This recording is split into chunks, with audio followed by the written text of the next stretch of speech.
Disclaimer. दोस्तों, ये कहानी केवल काल्पनिक रचना है।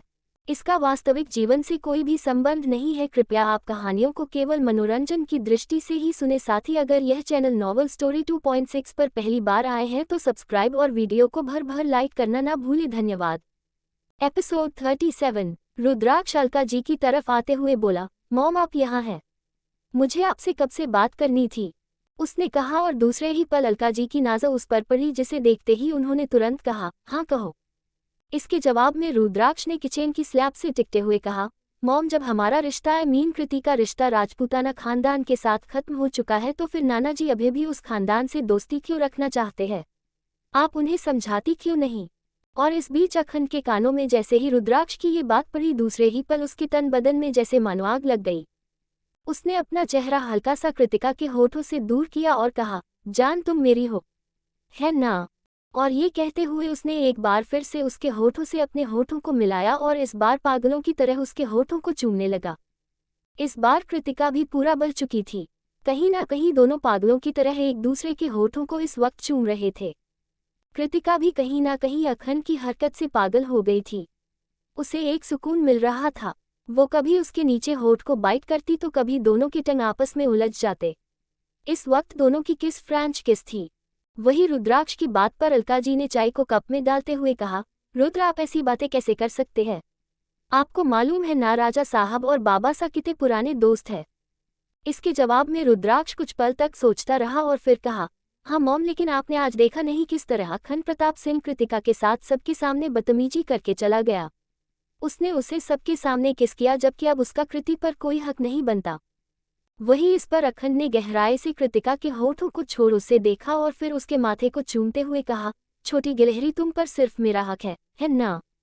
और इसके साथ ही वो उसके पूरे चेहरे को चूमने लगा।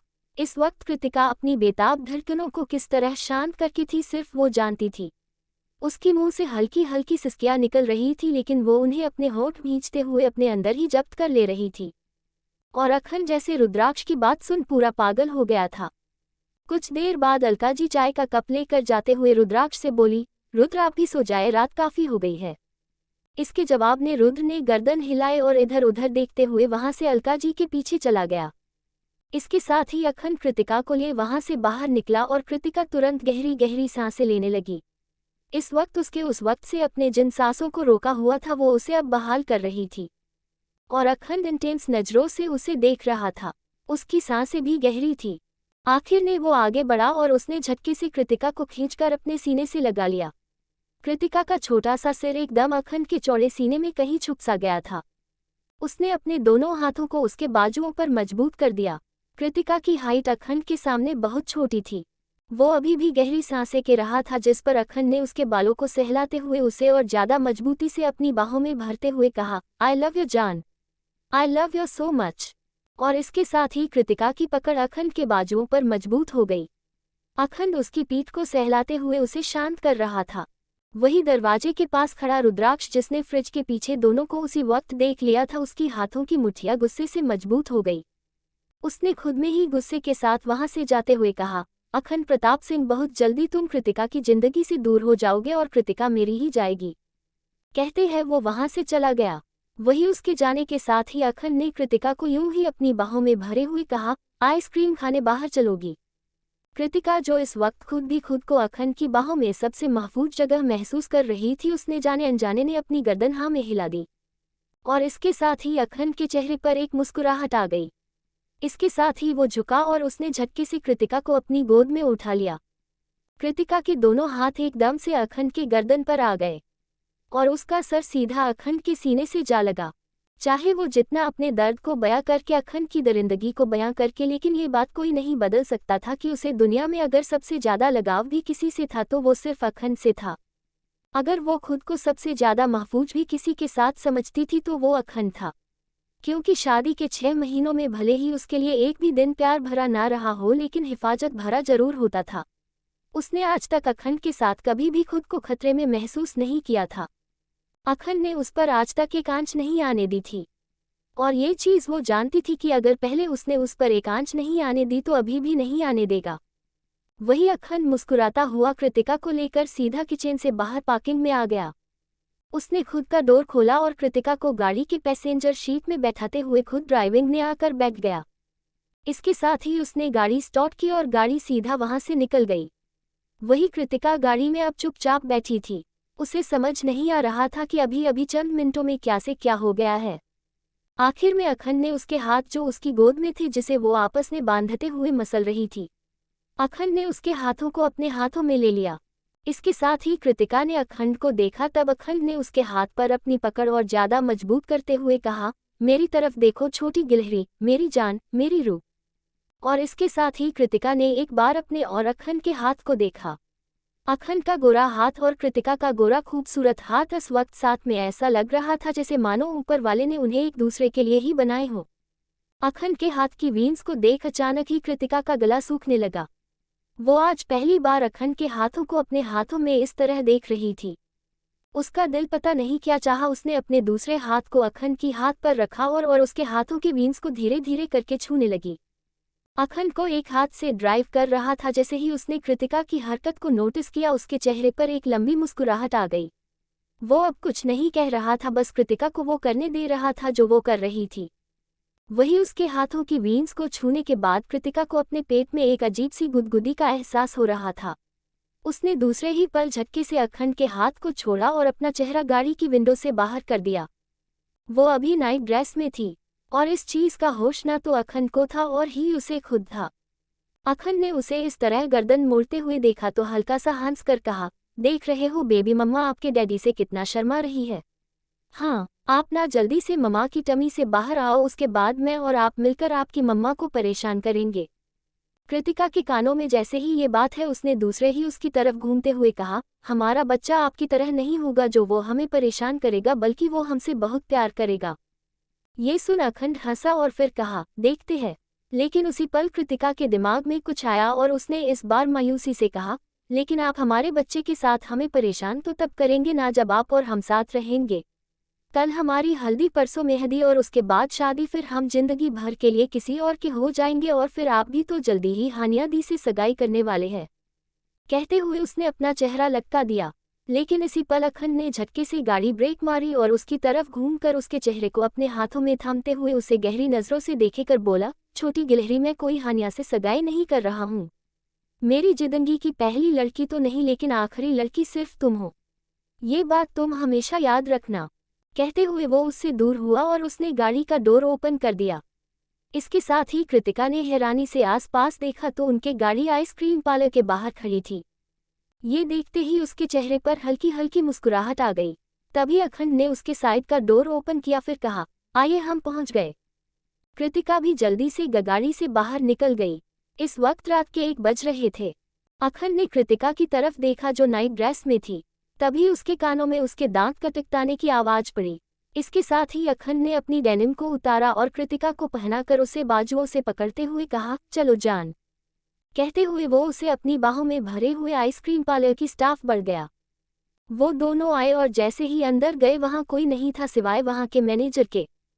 और पूरा पार्लर खाली देखकर अचानक ही कृतिका को कुछ याद आया। तभी मैनेजर तुरंत अखंड की तरफ आते हुए पोलाइटली वे में बोला, सर आइए, आपका यहाँ स्वागत है।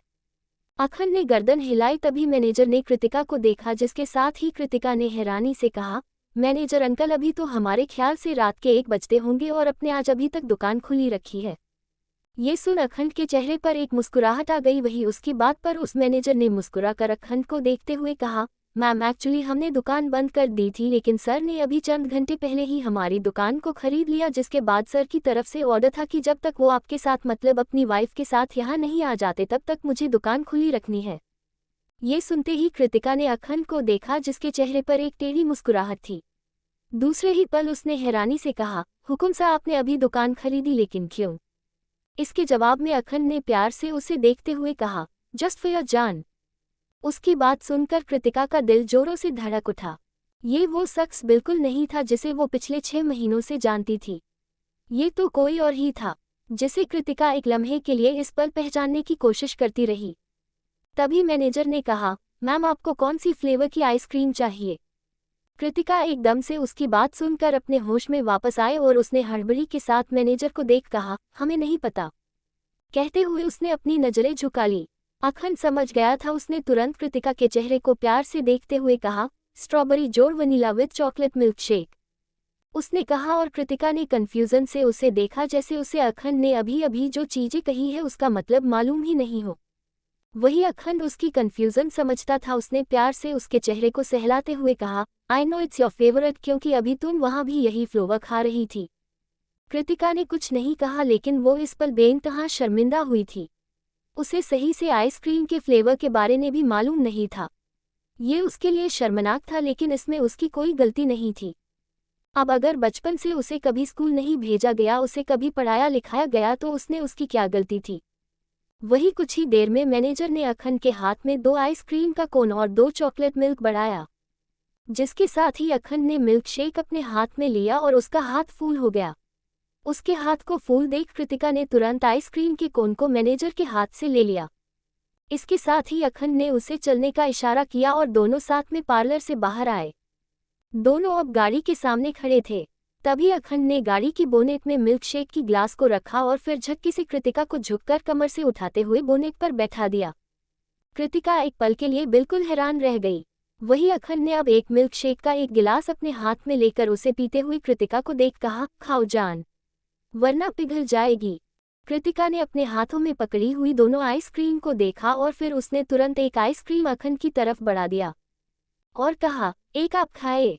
अखंड ने मुस्कुराते हुए उसके हाथ से एक आइसक्रीम का कोन लिया और फिर दूसरे मिल्क शेक का ग्लास उसके तरफ बढ़ाते हुए कहा, और ये तुम पियो। कृतिका ने भी मिल्क शेक अपने हाथ में ले ली। अब दोनों के हाथ में एक एक आइसक्रीम की कोन और मिल्क शेक थी। दोनों इस वक्त दिखने में बेहद क्यूट नजर आ रहे थे। तभी कृतिका ने आइसक्रीम का एक बाइट अपने मुंह में लिया और इसके साथ ही उसने खड़े अखंड को देखा, जो उसे ही देख रहा था। और इस पल उसने अपने बगल ने इशारा किया, फिर कहा, हुकुम सा आप ही यहाँ बैठ जाए। अखंड ने अपनी बीवी की बात मानी और वो कृतिका के बगल में ही गाड़ी की बोनेट में बैठ गया। अब दोनों बराबर में बैठे एक साथ आइसक्रीम का बाइट ले रहे थे और रात की रोशनी एक सुकून के साथ उनके चेहरे पर पड़ रही थी।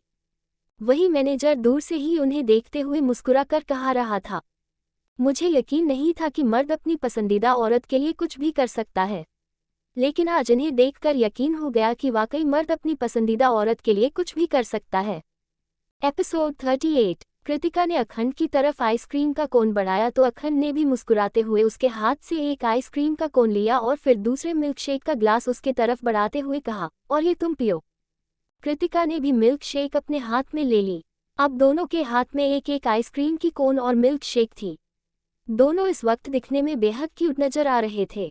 तभी कृतिका ने आइसक्रीम का एक बाइट अपने मुंह में लिया और इसके साथ ही उसने खड़े अखंड को देखा, जो उसे ही देख रहा था। और इस पल उसने अपने बगल में इशारा किया, फिर कहा, हुकुम सा आप ही यहाँ बैठ जाए। अखंड ने अपनी बीवी अपने प्यार की बात मानी और वो कृतिका के बगल में ही गाड़ी की बोनेट में बैठ गया। अब दोनों बराबर में बैठे एक साथ आइसक्रीम का बाइट ले रहे थे और रात की रोशनी एक सुकून के साथ उनके चेहरे पर पड़ रही थी। दोनों की नजरें चांद पर थी।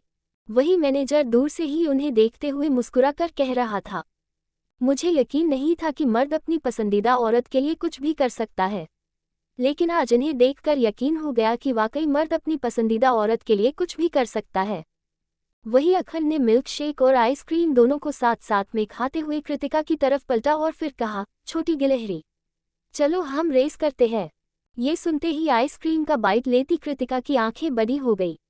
दूसरे ही पल उसने हैरानी से कहा, हुकुम सा हम प्रेग्नेंट है और ऐसे में हम रेस करेंगे। ये सुनते ही अखंड ने हंसते हुए उसे देखा, फिर कहा, जान, वो वाली रेस नहीं बल्कि आइसक्रीम वाली रेस हम करते हैं कि कौन सबसे पहले अपनी आइसक्रीम खत्म करता है और दूसरा कौन सबसे पहले कौन खाता है। ये सुनते ही कृतिका ने कहा, लेकिन हमारे पास तो एक एक कोन है। ये सुनते ही अखंड ने कहा, आहा मैनेजर हमारे लिए ढेर सारी आइसक्रीम्स लेकर आएगा, हमें जल्दी जल्दी खाना है और सबसे ज्यादा कौन खाता है ये हमारा चैलेंज होगा। ये सुन कृतिका ने कुछ सोचकर कहा, लेकिन जो चैलेंज जीतेगा उसे क्या मिलेगा। ये सुन अखंड कुछ पल तक सोचता रहा, फिर कहा, अगर मैं जीता तो तुम मुझे वार्म हग दोगी और अगर तुम जीती तो मैं तुम्हें 100 टाइम्स आई लव यू कहूंगा। ये सुनते कृतिका हैरान रह गई, लेकिन अखंड ने उसे कुछ बोलने का मौका भी नहीं दिया और मैनेज को आवाज लगाते हुए, मैनेजर को जैसे सारी बातें पहले से ही मालूम थी। वो तुरंत ही अपने हाथ में एक ट्रॉली लिए वहां मौजूद हो गया। उस ट्रॉली में तरह तरह के फ्लेवर के आइसक्रीम थे। अखन ने उसे देखा, फिर कहा, चलो पहले हम अपना शेक खत्म करते हैं, उसके बाद रेस स्टार्ट करेंगे। और हाँ, 10 आइसक्रीम का रेस होगा, ओके? कौन सबसे पहले 10 आइसक्रीम खाएगा?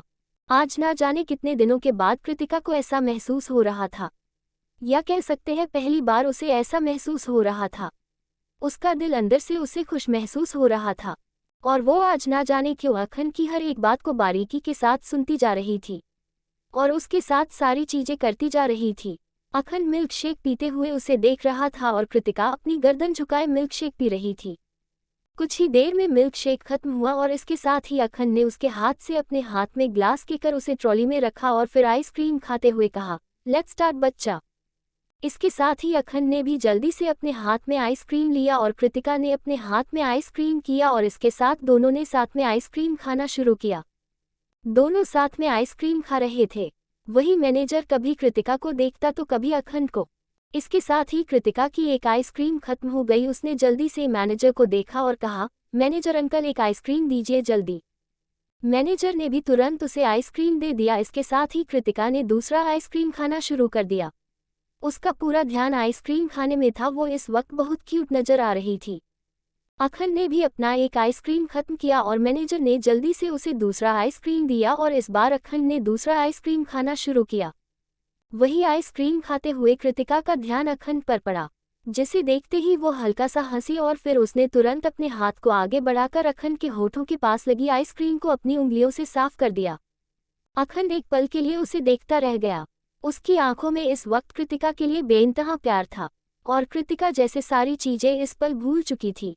वही कृतिका ने जब देखा वो आइसक्रीम खाना छोड़ उसे ही देख रहा है, तब उसने कहा, हुक्म से आइसक्रीम खाए वरना आप हार जाएंगे। अखन ने मुस्कुराते हुए आइसक्रीम का बाइट लेते हुए कहा, जान, तुम्हारे आगे मैं जीत कर भी क्या करूंगा। मैं तो चाहता हूं कि जिंदगी भर तुम मुझे अपने आगे हराओ और मैं जिंदगी भर तुम्हारे सामने झुका रहूं। इसके साथ ही कृतिका एक पल के लिए आइसक्रीम खाना भूल गई, लेकिन उसी पल अखन ने तीसरा कोन लेते हुए कहा, चलो जल्दी करो छोटी गिलहरी, जल्दी जल्दी खाओ क्योंकि इस बार मैं आगे हूँ। ये कहते वक्त उसने आइसक्रीम खाने में अपना पूरा ध्यान लगा दिया। कृतिका भी अपना ध्यान झटक अब आइसक्रीम खाने में लग गई। इसी तरह कृतिका ने तीसरा कोन खत्म किया, अखन ने चौथा, अखन ने पांचवा लिया और कृतिका ने छठा, अखन ने आठवां लिया और कृतिका ने सातवां। ये देखते ही कृतिका ने चिढ़कर कहा, हुकुम सा आप धीरे नहीं खा सकते हैं। एक तो आपके चक्कर में हमने इतनी सारी आइसक्रीम खा ली, पता नहीं कल बीमार हो गए तो। ये सुनते ही अखन ने अपनी आइसक्रीम जल्दी जल्दी खत्म करते हुए कहा, छोटी गिलहरी, मुझे तुम्हारा वार्म हग चाहिए, इसलिए मैं तो इसी स्पीड में खाऊंगा और मेरी बस एक बची है और तुम्हारी पूरी दो। इसके साथ ही साथ कृतिका ने जल्दी से कहा, हम जीतेंगे क्योंकि हमें आपका आई लव यू चाहिए। उसने ये कहा और आइसक्रीम लेकर खाने लगा। वही अखन एक पल के लिए बस उसे देखता रह गया। उसके बाद वो मुस्कुराया और इस बार धीरे धीरे खाने लगा। अखन जानता था इतना ज्यादा आइसक्रीम खाने का अंजाम बुरा होगा दोनों के लिए। दोनों को कोल्ड हो सकता है, लेकिन इस पल वो बस उसकी खुशी और मुस्कुराहट देख रहा था। उसका दिल चाह रहा था कि इस पल बस वो उसकी इस मुस्कुराहट को देखना चाहता था और इस बीच वो सारी चीजें भूल गया था। वही कृतिका ने जल्दी ही अपनी 9वीं आइसक्रीम खत्म कर दी, लेकिन जैसे ही उसने 10वीं आइसक्रीम ली वैसे ही उसकी नज़र अखन पर पड़ी। अखन को देखते ही वो दूसरे ही पल अपना पेट पकड़कर जोर जोर से हंसने लगी। अखन, जिसने भी अपनी 10वीं आइसक्रीम ले ली थी, उसने जैसे ही कृतिका को हंसता हुआ देखा उसकी भौहें चढ़ गई। उसने उसे घूरते हुए कहा, जान, मैं कोई जोकर हूँ जो तुम मुझ पर हंस रही हो। इस पर कृतिका ने हंसते हुए कहा, हुकुम सा आप खुद भी आइसक्रीम खा रहे हैं और अपने होठों को भी खिला रहे हैं। इसके साथ ही अखन भी मुस्कुरा उठा। इसी पल उसकी नज़र मैनेजर पर पड़ी जो उसे देख हंस रहा था। ये देखते ही उसने उसे घूरते हुए कहा, तुम जाओ अब। जी सर। मैनेजर एकदम से हड़बड़ाया तो इस बार अखन ने तेज आवाज में कहा, तुम मुझ पर हंस रहे हो इसलिए अब तुम जाओ यहाँ से। मैनेजर भी जल्दी से पलट गया और वहां से निकल गया। वही अखन ने उसकी आंखों में देखा जो अब उसे ही देख रही थी, लेकिन उसकी हंसी बंद नहीं हुई थी।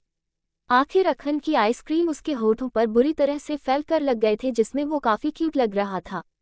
एक पल के लिए कृतिका का दिल चाह रहा था कि वो आगे बढ़कर खुद अखन को एक जादू की झप्पी दे दे। वही अखन ने अपना चेहरा उसके सामने कर दिया। ये देख कृतिका ने अपनी आंखें उछाली जैसे वो पूछती हो क्या हुआ है।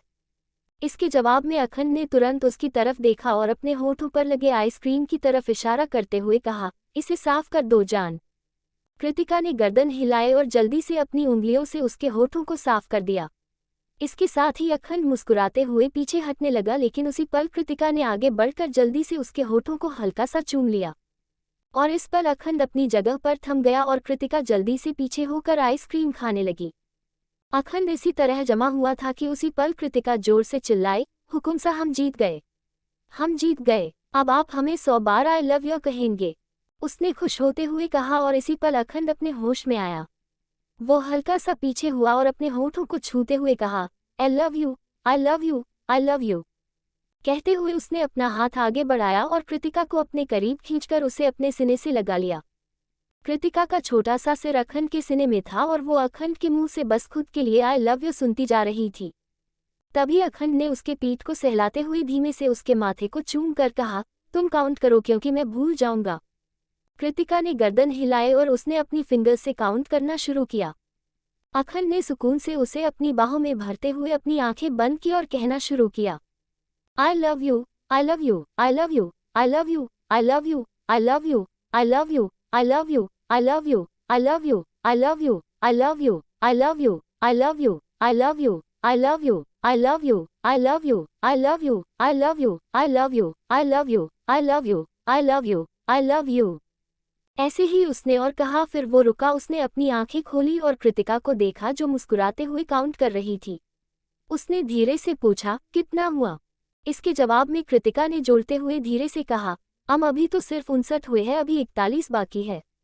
अखंड ने गर्दन हिलाए और फिर से उसने कहना शुरू किया। कृतिका उसकी बाहों में बस सिमटती चली जा रही थी और अखंड वापस से अपने हाथों को उसकी कमर के इर्द गिर्द लपेटते हुए अपनी आंखों को बंद कर आई लव यू कहता जा रहा था। और कृतिका लंबी सी मुस्कुराहट के साथ सारी चीजें बस सुनती जा रही थी और काउंट करती जा रही थी। इसी बीच उसने एकदम से कहा, हुकुम सा वक्त क्या हो रहा है? इसके जवाब में अखंड कहते हुए रुका। फिर उसने अपने रिस्ट वॉच में देखते हुए कहा, सुबह के 3 बजने वाले हैं। इसके साथ ही कृतिका ने हैरानी से कहा, मतलब 2 घंटे में नाना सा उठ जाएंगे और अगर गलती से वो हमारे कमरे में चले गए तो फिर हमें वहां ना पाकर परेशान हो जाएंगे। ये सुनते ही अखंड ने उस शांत चांद को देखकर कहा, छोटी गिलहरी अभी हमारे पास और 2 घंटे है, उसके बाद तो तुम किसी और से शादी कर लोगी। उसके बाद पता नहीं मैं तुमसे मिलूंगा या नहीं, इसलिए इन 2 घंटों को मुझे जीने दो। कहते हुए उसने अपनी आंखें बंद कर ली और कृतिका ने इस बार धीरे से कहा, 72 हुए हैं अभी और 28 बाकी है। ये सुनते ही अखंड मुस्कुराया और फिर कहा, मतलब पूरा 100 टाइम सुनकर रहोगी ना तुम? ये सुन कृतिका ने मासूमियत से कहा, हाँ क्योंकि हम चैलेंज जीते हैं। अखंड मुस्कुराया और फिर उसने उसे झटके से कमर से पकड़कर अपने आगे कर बैठाते हुए उसके पेट में हाथ फेरते हुए कहना शुरू किया, बेबी डैडी लव्स मम्मा वेरी मच। और उस बार उसने ये कहना शुरू किया। कृतिका ने जैसे ही अखंड के इस इजहार को सुना, उसे पता नहीं क्यों और भी ज्यादा खुशी हुई। वो वापस से काउंट करने लगी। उसे लग रहा था जैसे आज की रात उसकी जिंदगी का सबसे हसीन रात है। आज अगर ये रात चली गई तो वापस उसे ये हसीन रात कभी नहीं मिलेगी। और अखंड के साथ तो बिल्कुल नहीं। उसे खुद समझ नहीं आ रहा था कि आखिर वो आज इतना नॉर्मल अखंड के साथ कैसे हो गई है।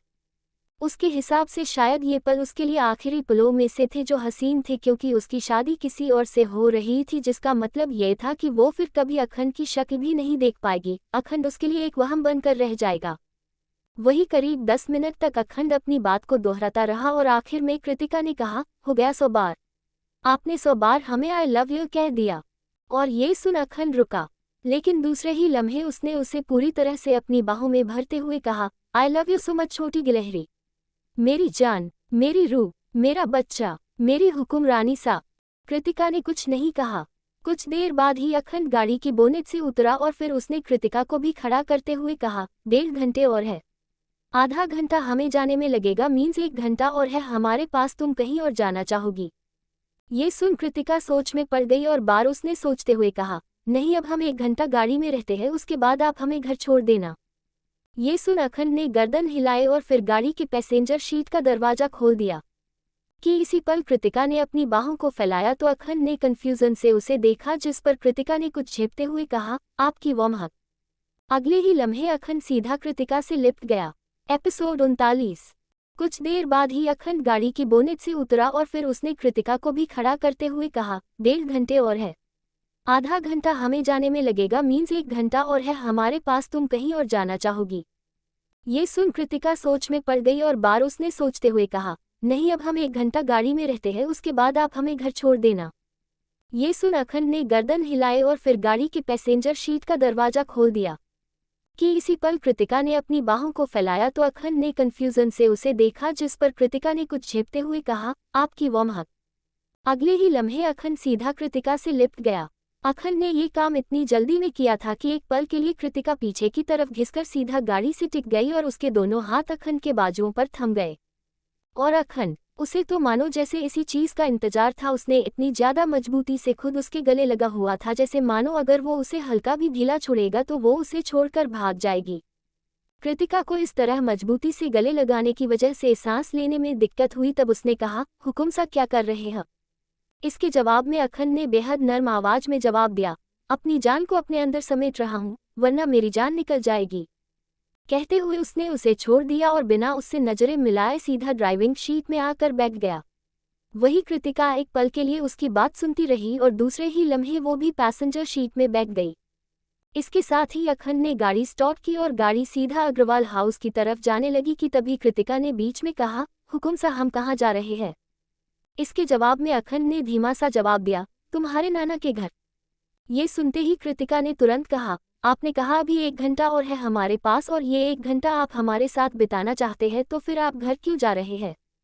इसके जवाब में अखंड ने उसकी तरफ देखा और फिर नरमी से उसके गालों को सहलाते हुए कहा, तुम्हें पता है छोटी गिलहरी, एक दिन ऐसा आएगा जब मैं तुम्हारे इश्क में मरूंगा, क्योंकि आज के बाद मुझे ये इश्क और जानलेवा लगने लगा है। उसने कहा और गाड़ी रोक दी। कृतिका एक पल के लिए उसकी बात सुनती रही और जब उसे एहसास हुआ कि अखंड गाड़ी से बाहर निकल गया तो उसने हैरानी से गाड़ी के बाहर देखा। तभी अखंड ने उसकी तरफ का गाड़ी का डोर ओपन किया और कहा, बाहर आओ। कृतिका ने तुरंत हैरानी से कहा, हुकुम सा ये। इससे आगे वो कुछ कह पाती कि उससे पहले ही अखंड ने उसके लबों पर अपनी उंगली रखी और उसे शांत करते हुए कहा, शुश, तुमने कहा ना 1 घंटा, तो बस इस 1 घंटे को मैं और जानलेवा बना रहा हूँ। कृतिका ने उसे देखा कि तभी अखंड उसका हाथ पकड़कर रेत साइड में आ गया। इस वक्त उसकी गाड़ी रेतीले एरिया में रोकी थी जहां कैक्टस भी नजर आ रहे थे और दूर दूर तक पानी का कोई नामो निशान नहीं। वो उसे लेकर रेतीले एरिया में आ गया। उसके बाद उसने उस चांद को देखा जो अभी भी खिला हुआ था। इसके साथ ही वो रेत में बैठा और कृतिका ने बेहद हैरानी से उसे देखा कि तभी अखंड ने अपने बगल में इशारा करते हुए कहा, बैठो यहाँ। कृतिका कुछ ना समझी से उसे देखती रही और फिर वहां बैठ गई, जिसके साथ ही अखंड हल्का सा पलटा और फिर उसने सीधा अपना सर कृतिका की गोद में रख उसी रेत में अपनी आंखें बंद कर लेट गया। कृतिका ने जैसे ही ये देखा उसने तुरंत कहा, हुकुम सा, आपके शरीर में अभी भी पट्टियां बंधी हुई है और आप ऐसी हालत में ऐसे नहीं बैठ लेट सकते हैं। लेकिन इसके जवाब में अखंड ने छोटे बच्चों की तरफ जवाब दिया, मुझे 1 घंटा सोना है तुम्हारी गोद में, इसलिए प्लीज मेरी सर की मालिश कर दो। कृतिका उसकी बात सुनती रही और फिर उसने दूसरे ही पल कहा, लेकिन हुकुम सा, अगर आप सो गए तो हम अकेले कैसे जागेंगे? इसके जवाब में अखंड हंसा और फिर उसने हल्के से ऊपर उठकर उसके होठों को अपने होठों से छूते हुए शरारत से कहा, तो ठीक है, मैं नहीं सोता हूँ, लेकिन इसके अलावा हम और भी बहुत कुछ कर सकते हैं। जैसे ही अखंड ने ये कहा कृतिका ने तुरंत कहा, हाँ, हम बातें कर सकते हैं। लेकिन तभी अखंड ने उसे गहरी नजरों से देखा, फिर कहा, सिर्फ बातें? इसके जवाब में कृतिका ने कंधे उछालते हुए कहा, हाँ, तो और क्या कर सकते हैं? अखंड ने लाचारी से अपना सर वापस से उसकी गोद में रखा और कहा, ठीक है, तो हम बातें करते हैं, लेकिन तुम्हें मेरे सर की मालिश करनी होगी। कृतिका ने कुछ झेपकर गर्दन हिला दी और उसने अपनी पतली पतली उंगलियों को अखंड के बालों ने चलाना शुरू कर दिया। वो कुछ कह नहीं रही थी, दोनों के बीच में खामोशी थी और इस खामोशी को तोड़ते हुए अखंड ने कहा, छोटी गिलहरी, जब मैं हॉस्पिटल में था तो मुझे मालूम चला कि तुम सबसे ज्यादा रोई थी, लेकिन क्यों? तुम्हें तो मेरे मरने जीने से फर्क नहीं पड़ता ना? इसके जवाब में कृतिका एक पल के लिए उसका चेहरा देखती रही, फिर उसने धीरे से अपना चेहरा दूसरी तरफ करते हुए कहा, हुकुम सा, अगर आपने हमें धोखा ना दिया होता तो आज हम साथ होते और हमारे बीच हमारा आने वाला बच्चा होता। लेकिन आपने हमें धोखा दिया है, इसलिए आपका कोई हक नहीं बनता हमसे ये सवाल करने का। उसने कहा और उसकी आंखों के किनारे लाल हो गए, यकीनन उसने आंसुओं को रोका हुआ था। अखंड हल्का सा ऊपर उठा, फिर उसने उसके चेहरे को अपने हाथों में भरकर प्यार से कहा, क्या तुम मुझे माफ नहीं कर सकती? आई प्रॉमिस जितनी तकलीफ मैंने तुम्हें दी है खुद को भी उतनी तकलीफ दूंगा, और जब तक मुझे नहीं लगेगा कि मैंने अपने गुनाहों की भरपाई कर ली है तब तक मैं खुद को तकलीफ देता रहूंगा। और इस पल कृतिका ने उसकी आंखों में देखा, फिर कहा, तकलीफ? हमने आपको और हानिया दी एक साथ बिस्तर में हम बिस्तर होते हुए देखा था, क्या आप हमें किसी के साथ ऐसी हालत में देख पाएंगे? कृतिका ने कहा, और अखंड की मुठ्ठियां मजबूत हो गई। वो कैसे भूल सकता था कि उनके बीच की दीवार को उसने खुद खड़ी की है, और एक ऐसी दीवार जो शायद मिटा पाना मुश्किल था। वो उससे कह रही थी कि जिस तरह उसने उसे एक वक्त में देखा था क्या वो उसे देख पाएगा। अखंड इस चीज को अपने सपने में भी नहीं सोच सकता था। अगर वो किसी के साथ उसे देख ले तो शायद वो जीना छोड़ सकता था। उसकी सांस उसी पल उसका साथ छोड़ देती। वही कृतिका अखंड के एक्सप्रेशन को अच्छी तरह नोटिस कर रही थी। आखिरकार उसने एक गहरी सांस भरी और फिर अखंड के हाथ को अपने हाथ में लेकर धीरे से कहा, आपने आज की रात हमारे लिए हमारी सबसे खास रात बनाई है जिसे हम मरते दम तक नहीं भूल सकते हैं, इसलिए प्लीज हुकुम सा पुरानी बातों को बीच में लाकर इस हसीन रात को खराब मत कीजिए और इस घंटे को बाकी के घंटों की तरह गुजारने दीजिए। कहते हुए उसने आगे बढ़कर अपना सर अखंड के सीने में रख दिया, और अखंड जो अब तक खामोश सा उसकी बातें सुन रहा था, दूसरे ही पल उसकी आंखों से आंसू के कुछ बूंद उसकी गालों पर टपक पड़े। वो शायद इस वक्त कृतिका की बातों को इमेजिन करने की कोशिश कर रहा था, जो वो कर भी नहीं पा रहा था। कृतिका के इस तरह खुद के सीने से लगने पर उसने एक गहरी सांस ली, फिर उसकी कमर के इर्द गिर्द अपनी बाजुओं को लपेटकर अपनी आंखें बंद कर ली। कृतिका ने भी अपनी आंखें बंद की हुई थी। कुछ देर के बाद ही अखंड को एहसास हुआ कि कृतिका की सांसें गहरी हो गई है, और ये एहसास करते ही उसने उसके चेहरे को देखा, वो सो चुकी थी। अखंड कुछ पल तक उसका चेहरा देखता रहा, फिर उसने एक गहरी सांस लेकर उसे अपनी गोद में उठा लिया। इसके साथ ही वो उसे लेकर गाड़ी में आ गया। करीबन आधे घंटे में ही गाड़ी अग्रवाल हाउस के बाहर रुकी। इस वक्त सुबह के 4:30 से भी ज्यादा हो रहे थे। मतलब उन्होंने आज की पूरी रात साथ गुजारी थी, एक खूबसूरत यादों के साथ। अखंड कृतिका को अपनी गोद में लेकर गाड़ी से बाहर आया। अभी भी उसने अखंड की डेनिम को खुद के ऊपर पहना हुआ था। अखंड बिना किसी भाव के उसे लेकर अंदर की तरफ बढ़ने लगा। इस वक्त भी अग्रवाल हाउस में सेम वही खामोशी थी, अभी कोई सोकर उठे नहीं थे। अखंड कृतिका के कमरे में गया, फिर उसने उसे बेड पर लिटा दिया। इसके साथ ही उसने उसके पैरों से उसकी स्लीपर्स को उतारा और उसे अच्छी तरह से ब्लैंकेट से कवर कर दिया। वो बहुत हल्के अंदाज में ये सब कर रहा था जिससे उसे नींद में कोई डिस्टर्ब ना हो, क्योंकि वो भी उसके साथ साथ पूरी रात जागी थी। लेकिन अब अखंड को ये डर लग रहा था कि कहीं उसकी तबीयत खराब हो गई थी। उसे ब्लैंकेट से कवर करने के बाद उसने उसके माथे को प्यार से चूमा, फिर कहा, तुम स्ट्रांग थी जो तुमने मुझे उस हालत में देख लिया, लेकिन मैं स्ट्रांग नहीं हूं जो तुम्हें देख पाऊं। अगर मैंने तुम्हें किसी और के साथ देखा तो या तो ये दुनिया तबाह कर दूंगा या खुद तबाह हो जाऊंगा। कहते हुए वो कमरे से निकल गया। सुबह के 6 बजे कृतिका के कमरे का दरवाजा नॉक हुआ। इस आवाज के साथ ही कृतिका जो गहरी नींद में सोई हुई थी उसकी आंखें खुल गई। तभी उसके कमरे का दरवाजा जो लॉक नहीं था वो खुला, और इसके साथ ही अमिताभ जी अंदर आए। कृतिका ने बिस्तर से उठते हुए भारी आंखों के साथ अमिताभ जी को देखा तो वही अमिताभ जो उसके करीब बढ़ते हुए प्यार से बोले, कृति क्या हुआ? क्या कल रात आप सोई नहीं? ये सुनते ही कृतिका ने तुरंत अपनी आंखें खोली और कहा, नहीं नाना जी, पूरी रात तो हम सो रहे थे। अमिताभ जी ने गर्दन हिलाई, फिर कहा, लेकिन आपकी आंखें बता रही है कि आप सोई नहीं है। आप रो रही थी। उन्होंने एकदम पूछा और कृतिका सांस लेना भूल गई। वो क्या बताती अमिताभ जी को, वो कल पूरी रात अखंड के साथ थी। रोई नहीं थी बल्कि खुश थी। इसी पल उसे जोर से छींक आ गई, और ये देखते ही दूसरे ही पल अमिताभ जी ने कहा, ये क्या, आपको तो लगता है कोल्ड भी हो गया है। कहते हुए उनकी नज़र कृतिका के कपड़ों पर पड़ी, और कृतिका की बॉडी में इतनी ढीली ढाली डेनिम देखकर उन्होंने कहा, और कृति ये किसकी डेनिम पहनी है आपने? क्योंकि ये आपके तो नहीं लग रहे हैं। कृतिका का दिल अचानक ही तेजी से धकने लगा। उसने अपने आप को देखा, उसने अभी तक अखंड की डेनिम को पहना हुआ था। वो चुप थी और उसके चेहरे पर घबराहट थी, और उसके इस घबराहट को देख अमिताभ जी ने फिर पूछा, जवाब दीजिए कृति। और इस पल कृतिका के मुंह से एकदम से निकल गया, वो हुक, हमारा मतलब है ये जैकेट रुद्राक्ष भैया का है, हमें ठंड लग रही थी तो उन्होंने हमें दिया। अमिताभ जी ने ये सुना तो उन्होंने तसल्ली की सांस ली। उन्होंने उसके माथे को सहलाया और फिर कहा, आप आराम कीजिए, हम डॉक्टर को बुला लेते हैं। इसके जवाब में कृतिका ने तुरंत चीखते हुए कहा, नहीं नाना जी, इसकी कोई जरूरत नहीं है। लेकिन इसी पल उसे एक बार फिर से छींक आ गई। ये देख अमिताभ जी ने कहा, देखो तो इतनी छींक आ रही है, हम डॉक्टर को बुलाते हैं, तब तक आप आराम कीजिए। कहते हुए वो निकल गए और इसी पल कृतिका एक बार फिर से छींक पड़ी। दूसरे ही पल उसने सुबकते हुए अखंड की डेनिम को उतारा और उसे कसकर अपने सीने से लगाकर बेड में लेट गई। वहीं दूसरी तरफ अखंड अपने कमरे में बेड में बैठा हुआ था और लगातार छींकता जा रहा था। उसकी छींक बिल्कुल 1 मिनट के लिए भी ब्रेक नहीं हो रही थी और उसे इस तरह छींकता देखकर वर्चस्व उसे घूर रहा था। आखिरकार उसने उसे घूरते हुए कहा, आखिर तुम रात में कर क्या रहे थे जो सिर्फ छींके जा रहे हो? जब से मैं तुम्हें देख रहा हूं तब से तुम्हारी ये छींक ब्रेक ही नहीं हुई है। इसके जवाब में अखंड एक बार फिर से छींक पड़ा। वर्चस्व ने बेहद खुन्नस से उसे देखा तब अखंड ने कहा, अबे मैंने रात भर क्या किया, बस आइसक्रीम ही तो खाई थी और अब इस आइसक्रीम में मुझे। कहते हुए वो फिर से छींका। वही वर्चस्व ने उसे घूरते हुए कहा, कितनी आइसक्रीम खाई थी तुमने जो इस तरह छींक रहे हो? इसके जवाब में उसने छींकते हुए कहा, मैंने 9 और छोटी गिलहरी ने 10। उसने कहा और एक बार फिर से छींक पड़ा। वही वर्चस्व की आंखें उसकी बात सुनकर बिल्कुल बाहर आने को हो गई थी। उसने हैरानी से कहा, बेवकूफ़ आदमी, 10 और 9 आइसक्रीम कौन खाता है? अब भूख तो मैंने तुम्हें कहा था उन्हें प्रिंसेस ट्रीटमेंट दो, लेकिन तुम दो उन्हें आइसक्रीम ट्रीटमेंट देकर आए हो। पक्का अभी उनकी भी या की हालत होगी।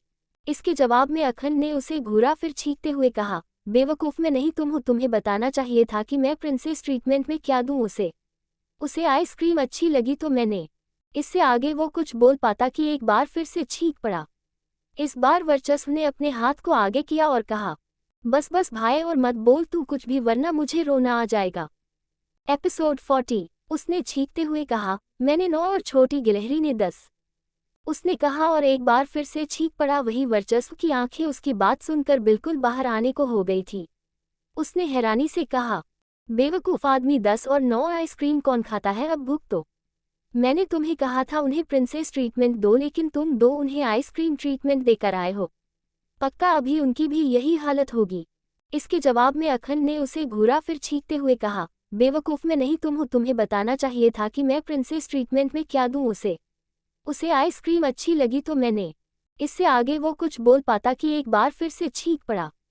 इस बार वर्चस्व ने अपने हाथ को आगे किया और कहा, बस बस भाई और मत बोल तू कुछ भी, वरना मुझे रोना आ जाएगा।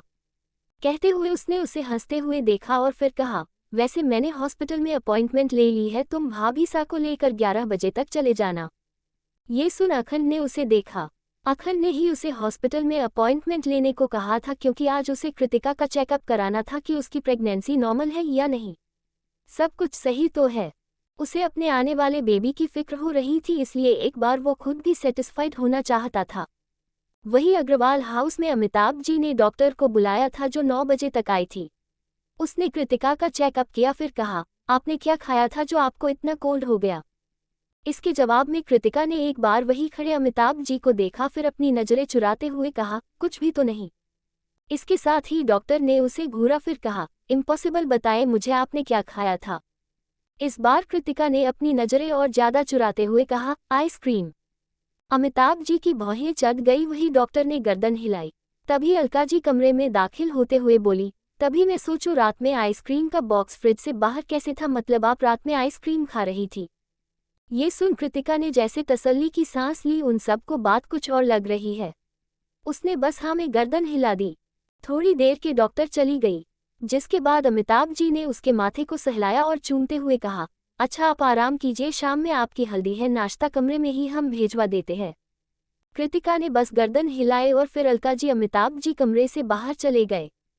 कृतिका ने एक बार उस डेनिम को देखा और फिर उठ खड़ी हुई। उसके बाद उसने अपना कपबोर्ड खोला और उस डेनिम एक बार अपने प्यार से अपने लबों से लगाया और फिर बड़े ही हिफाजत के साथ रख दिया। उसमें उसके हुक्म सा की खुशबू थी, जो एक वाहिद उसके पास उसके हुक्म सा की थी। उसके बाद वो वॉशरूम फ्रेश होने चली गई। थोड़ी देर में उसके कमरे में ही ब्रेकफास्ट आया और उसने कमरे में ही ब्रेकफास्ट किया। वही दूसरी तरफ इस वक्त सभी साथ में ब्रेकफास्ट कर रहे थे कि तभी सबके कानों में किसी की आवाज़ पड़ी, गुड मॉर्निंग 1/2 ससुर जी। जैसे ही सबने इस आवाज़ को सुना सभी चौंक गए। उन्होंने पलट कर देखा तो अखंड बड़े ही आराम से खड़ा था। अमिताभ जी ने तुरंत चिढ़ते हुए कहा, आप फिर यहाँ क्यों आए हैं? इसके जवाब में अखंड आगे बढ़ा। फिर उसने अमिताभ जी की तरफ बढ़कर उनके पैर छूते हुए कहा, 1/2 ससुर जी, आया तो मैं अपनी फुल बीवी से मिलने हूँ, लेकिन आप मुझे आशीर्वाद दीजिए कि मैं अपनी फुल बीवी को मना सकूं। ये सुनते ही अमिताभ जी का दिमाग चट गया। दूसरे ही पल उन्होंने अखंड के सर पर हाथ उसे उठाने के लिए रखा, लेकिन अखंड बड़े ही महारत के साथ सीधा खड़ा होते हुए मुस्कुराकर बोला, थैंक यू 1/2 ससुर जी, अब आपकी कृपा से मैं अपनी जान को अपनी जिंदगी में वापस ले आऊंगा। कहते हुए वो मुस्कुराया कि इसी पल उसे जोरों की छींक आ गई। वही अमिताभ जी ने भौहें चढ़ाकर उसे देखा। ऑलमोस्ट सबने ब्रेकफास्ट कर ही लिया था, इसलिए सब लिविंग में आ गए। लिविंग में आने के साथ ही अखंड किसी राजा की तरह सोफे में अपने पैर के ऊपर पैर चढ़ाकर बैठा था। वही सब उसे घूर रहे थे। आखिर में उसने सबको देखकर कहा, नॉट फेयर 1/2 ससुर जी, अब दामाद घर आया है तो क्या आप सब उसे पानी भी नहीं पूछेंगे? ये सुनते ही कियारा ने तुरंत कहा, हाँ हाँ हुकुम साहब, मैं अभी आपके लिए पानी लेकर आती। वो अपनी बात पूरी भी नहीं कर पाए और अखंड जोर से चीख पड़ा। सब उसे घूर कर देखने लगे कि तभी रुद्राक्ष ने कहा, हुकुम साहब, आज आपकी जान की हल्दी की रस्म है, आप आ रहे हैं ना? ये सुनते ही अखंड के चेहरे पर एक मुस्कुराहट आ गई। उसने तिरछी मुस्कुराहट के साथ कहा, जरूर, मैं तो आऊंगा ही आऊंगा, आखिरकार मेरी जान से दूर जो होने वाली है। सब एक पल के लिए उसका चेहरा देखते रह गए। तभी अमिताभ जी ने एक गहरी सांस लेकर कहा, हुकुम साहब, क्यों कर रहे हैं आप ये सब, जब आप जानते हैं आप और कृति दूर हो गए हैं तो? इसके जवाब में अखंड ने कुछ कहना चाहा, लेकिन उसी पल वो जोर से चीख पड़ा। फिर उसने कहा, 1/2 ससुर जी, मैं कुछ नहीं कर रहा, बस अपनी जान को अपने अंदर समेटने की कोशिश कर रहा हूँ, जिससे मुझे थोड़ा सा सुकून मिले। इसके जवाब में अमिताभ जी ने इस बार गुस्से से कहा, ये क्या 1/2 ससुर जी, 1/2 ससुर जी लगा रखा है आपने? क्या मैं आपका आधा ससुर हूँ? जिसके जवाब में अखंड ने अपने नाक को सहलाते हुए कहा, हाँ तो आप मेरे पूरे ससुर तो है नहीं, आप मेरे नाना ससुर है, इसलिए आज से मैंने डिसाइड किया है कि मैं आपको 1/2 ससुर जी कहूँगा। अमिताभ जी की आंखें चग गई, लेकिन इसी पल अखंड फिर से चीख पड़ा। इस बार उसकी आंखें लाल हो गई और साथ ही साथ नाक और भी ज्यादा। और इसी पल रुद्राक्ष ने व्यंग से उसे देखा और फिर कहा, क्या बात है, आपको कोल्ड हो गया? इसके जवाब में अखंड फिर से छींका और उसे देखते हुए कहा, क्यों, तुम्हें नहीं होता क्या? कभी होता है ना, लेकिन आपको और कृति को कैसे एक ही दिन हो गया? रुद्राक्ष ने कहा और दूसरे ही पल अमिताभ जी हैरान होकर अखंड का चेहरा देखने लगे, जिसके चेहरे पर अब एक मुस्कुराहट थी। तभी सबके कानों में किसी की आवाज पड़ी, आची मौसी जी, हमें चाय पीनी अच्छी है। जैसे ही छींकते हुए कृतिका की आवाज सबने सुनी, सभी सीढ़ियों की तरफ देखने लगे जहां कृतिका फ्रेश होकर आ रही थी। कृतिका को देखते ही अखंड की आंखों में प्यार नजर आने लगा। वही कृतिका की नजर बोलते हुए अखंड पर पड़ी और इसी पल वो जोर से छींक पड़ी और साथ ही साथ अखंड की भी छींक निकल गई। सभी घरवाले कभी अखंड का चेहरा देखते तो कभी कृतिका का, दोनों साथ में छींक रहे थे। अखंड अपनी जगह से खड़ा हुआ और कृतिका की तरफ बढ़ा और इसी पल कृतिका जोर से छींक पड़ी। अखंड भी छींक पड़ा। कृतिका ने जब देखा अखंड उसी की तरफ बढ़ रहा है तो उसने तुरंत कहा, हुकुम साहब, आची। इसके जवाब में अखंड ने उसकी लाल नाक को देखा, फिर धीरे से कहा, सॉरी। इसके साथ ही वो फिर से छींक पड़ा। कृतिका ने नासमझी से उसे देखा, फिर धीरे से सुबकते हुए कहा, आप हमें सॉरी क्यों कह आची रहे हैं? इस पर बेचारा अखंड छींका और बोला, रात के लिए। और इसके साथ ही सब अखंड और कृतिका को देखने लगे। दोनों का चेहरा छींक कर लाल हो गया था। कृतिका ने तुरंत आंखें बड़ी करके अखंड को देखा। वो अखंड की बात पर हैरान हो गई थी कि वो कैसे रात का जिक्र सबके सामने कर रहा है, लेकिन तभी वो फिर छींक पड़ी। जिसके साथ ही अमिताभ जी ने कहा, कृति, हमने आपको आराम करने को कहा ना, आपकी तबीयत ठीक नहीं है। इसके जवाब में कृतिका ने उन्हें देखा और फिर अखंड की साइड से उनकी तरफ बढ़ते हुए बोली, नाना जी, हमें बहुत छींक आ रही है, हमें अदरक वाली चाय पीनी थी, इसलिए हम आए। कहते हुए वो एक बार फिर से छींक पड़ी, जिस पर दूसरे ही पल अखंड कुछ सोचकर टेढ़ी मुस्कुराहट के साथ पलटते हुए कहा, छोटी गिलहरी, कल रात हमें इस तरह खुले में वो अब नहीं करना चाहिए था, देखो तुम्हें भी कोल्ड हो गया और मुझे भी। इस बार कहते हुए वो जानबूझकर छींका, जिस पर दूसरे ही पल सभी हैरानी से अखंड को देखने लगे, जिसके चेहरे पर एक गहरी मुस्कुराहट थी। वही कृतिका ने जैसे ही अखंड की बात सुनी, उसने तुमने गुस्से से कहा, हुकुम सा, क्या बोल रहे हैं आप? इसके साथ ही अखंड आगे बढ़ा और छींकते हुए बोला, वही जो हमने किया था। लेकिन सच बताओ ना छोटी गिलहरी, तो मुझे कल रात तुम्हारे साथ बहुत मजा आया था। वो हमारा लेट नाइट तक एक साथ एक दूसरे ही बाहों में उस प्यार के आलम में डूबे रहना। फिर वो रेत में मैं तुम्हारी गोद में सर रख कर सोया हुआ था, तुम मेरे सीने से लगी हुई थी। फिर हमारी वो वार्म हग और तुम्हारा मुझे किस। इससे आगे वो कुछ कह पाता कि उससे पहले ही अमिताभ जी चिल्लाकर बोले, हुकुम सा चुप हो जाए, क्या बकवास कर रहे हैं आप? आपको मालूम भी है। उनका चेहरा बता रहा था कि वो अखंड की बात पर कितना ज्यादा गुस्से हुए हैं। लेकिन अखंड को कोई फर्क नहीं पड़ा और सोफे में बैठी कृतिका की तरफ बढ़ते हुए फिर खुद की छींक को काबू में करते हुए बोला, मैं कोई बकवास नहीं कर रहा हूँ 1/2 ससुर जी, जबकि आपको यकीन नहीं है तो आप छोटी गिलहरी से पूछ लो। इसके साथ ही उसने कृतिका को देखा जो शर्म और गुस्से से लाल हो रही थी। कृतिका का दिल चाह रहा था कि वो अभी के अभी अखंड के मुंह पर अपना हाथ रखकर उसे चुप करा दे, लेकिन अखंड के चेहरे पर मुस्कुराहट थी। वो कृतिका के सामने घुटनों के बल बैठा, फिर कृतिका के हाथ को अपने हाथ में लिया कि इस पल दोनों साथ में छींक पड़े। इसके साथ ही अमिताभ जी ने गुस्से से कृतिका को देखा, फिर कहा, कृति क्या हुकुम सा जबरदस्ती आपके कमरे में आए थे? क्या उन्होंने आपके साथ कोई जबरदस्ती करने की कोशिश की? बताइए हमें, हम इन्हें अभी सजा देंगे। इसके साथ ही अखंड ने उन्हें देखा, उनकी बात सुनकर उसके एक्सप्रेशन ठंडे हो गए थे। लेकिन उसी पल कृतिका ने जैसे ही अमिताभ जी की बात सुनी उसने तुरंत कहा, नहीं नाना जी, हुकुमसा ने हमारे साथ कोई जबरदस्ती नहीं की, बल्कि हम अपनी मर्जी से हुकुमसा के साथ गए थे। जैसे ही सबने ये सुना सब कृतिका का चेहरा देखने लगे। उसने अपनी गर्दन झुका ली थी, वही उसकी बात सुनकर अखंड की मुस्कुराहट बढ़ गई। ये एक लम्हा था जब दोनों साथ में एक बार फिर से छींक पड़े थे। लेकिन तभी अमिताभ जी ने कहा, लेकिन आप क्यों गई थी? और अगर गई थी तो हमें बताकर जाना चाहिए था। उसने हल्के परेशानी और गुस्से के मिले जुले भाव के साथ कहा, जिस पर दूसरे ही पल कृतिका ने अपनी गर्दन और ज्यादा झुकाते हुए कहा, हमें डर था आप हमें नहीं जाने देंगे, लेकिन हमें जाना था इसलिए हमने आपको नहीं बताया था। उसने महारत से झूठ बोली, जिस पर एक पल के लिए अखंड उसका चेहरा देखकर रह गया। तभी रुद्राक्ष की हंसने की आवाजें सभी के कानों में गूंजने लगी। तो कृति आप एक बार फिर से इस अखंड प्रताप सिंह की जाल में फंस रही है ना? जैसे ही रुद्राक्ष ने ये कहा अखंड उसे घूरने लगा। वही सब रुद्राक्ष को ही देखने लगे थे। एक पल के लिए कृतिका की बात ने अमिताभ जी को चुप करा दिया था, वो कुछ सोचने पर मजबूर हो गए थे। आंसर मी कृति, कल जब तुम इस आदमी के साथ गई थी तो कल तो इसने तुम्हारा जमकर फायदा उठाया होगा, क्योंकि ये तो है ही एक वुमनाइजर। रुद्राक्ष अग्रवाल जबान में लगाम दो, अगले ही पल अखंड ने चिल्ला कर कहा, जिस पर रुद्राक्ष के भी एक्सप्रेशन बदल गए। उसने दूसरे ही पल चिल्ला कर कहा, तो आखिर रात के 12 बजे आप क्यों कृति को अपने साथ लेकर गए थे? और आप दोनों जब लौटे तब सुबह के 4:30 या 5 बज रहे थे। अब आखिर आप रात के कृति को खुद के साथ सुलाने के इरादे से लेकर नहीं ही गए होंगे कि उसे लेकर जाएंगे और लोरी सुनाकर सुला देंगे, बल्कि कुछ करने के लिए ही लेकर गए होंगे। कहते हुए वो चुप हुआ और इस बार अखंड का चेहरा गुस्से से कांपने लगा था। वो अपनी जगह से खड़ा हो चुका था, लेकिन वो कुछ कह पाता कि उससे पहले ही कृतिका ने गुस्से से कहा, रुद्र भैया आप हमारे और हुकुमसा के मामले में इतना क्यों सोच रहे हैं? वो हमें लेकर गए क्योंकि हमें जाना था, हमने ही उन्हें बुलाया था क्योंकि हमें अच्छा नहीं लग रहा था। हम कहीं घूमना चाहते थे और रात को सब सो गए थे तो हमने हुकुमसा को बुला लिया। और हुकुमसा ने हमारे साथ क्या किया क्या नहीं, जब हमें कोई दिक्कत नहीं है तो आपको क्या दिक्कत हो रही है? उसने कहा और एक पल के लिए रुद्राक्ष उसका चेहरा देखने लगा। उसके चेहरे पर कुछ था, या ये कह सकते हैं बहुत कुछ, और शायद क्या था वो भी नहीं जानती थी।